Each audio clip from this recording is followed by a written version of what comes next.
नमस्कार. फतेपूर येथे हातभट्टी दारूवर छापा, 45,000चा मुद्देमाल जप्त. नवनियुक्त पोलीस प्रभारी पोलीस निरीक्षक रमेश वावरे यांची धडाकेबाज कामगिरी.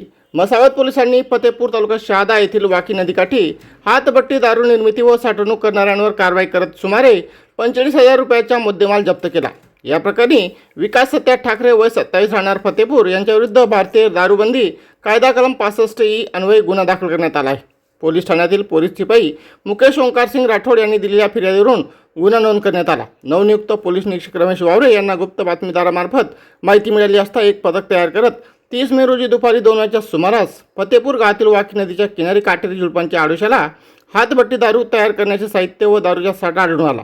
कारवाई दरम्यान 10 लोखंडी ड्रम, 400 लिटर गावठी दारू, हातभट्टी दारू भरलेल्या 8 मोटार ट्यूब तसेच दारू गाळण्यासाठी वापरले जाणारी 10 प्लास्टिक पाईप असा एकूण 45,000चा मुद्देमाल जप्त करण्यात आला. या प्रकरणाचा पुढील तपास पोलीस उपनिरीक्षक विठ्ठल पावरा हे करीत आहेत. मसावत पोलिसांच्या कारवाईमुळे अवैध दारू व्यवसाय करणाऱ्यांमध्ये एकच खळबळ उडाली आहे.